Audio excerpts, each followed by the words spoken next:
Баршаңызға қайырлы достар, сіздермен Қаламқас каналыма қош келдіңдер. Видеоны соңына дейін көріп, менімен бірге орындық тағамның рецептімен бөлісемін.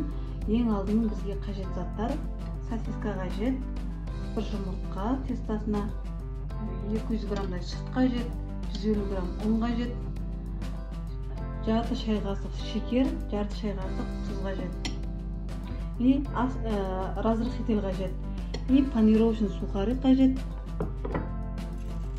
таяқшалар қажет. Осындай. Ең алдымен менде пісіретін ыдысым кішкентай болғандықтан сосискаларды осылай ортасынан бөліп аламын барлығын.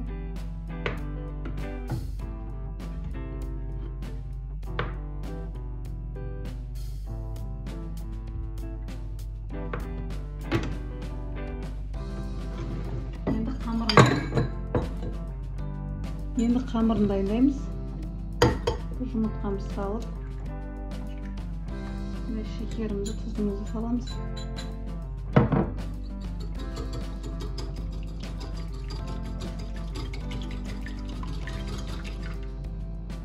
Сүтімізді құямыз үстіне.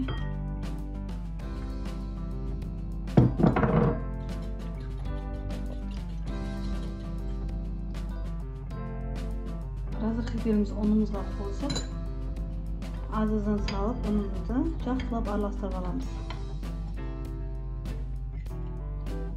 Ыртық болмау қажет, біркелкі масса болғанша араластырып аламыз.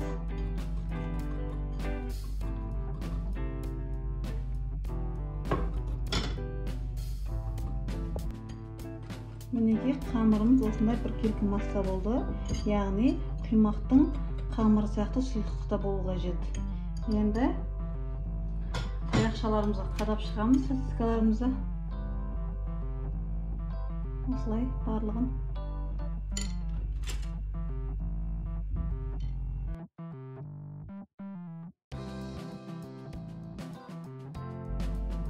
Мінекей барлығын қадап шықтық. Енді табамызға май құйып пісіреміз. Дайын болған сосискаларымызды қызып тұрған табамызға бірінші осылай тестамызға батырып аламыз, жақсылап. Қамырымызға батырып алып, енді панировочный сухарімізге бір орнатып алып, майымызды қамырсып аламыз.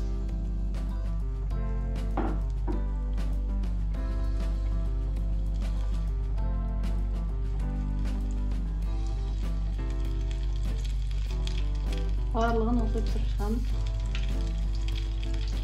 Ал мінекей достар, қорытындымыз дайын болды. Өте оңай, үйде бар заттардан жасалынатын қарапайым ингредиенттерден тұрады. Видеоны соңына дейін көргеніңіз болсаңыздар, жасап көруге кеңес берем. Балалар сүйіп жейтін тағам. Сіздермен болған Қаламқас.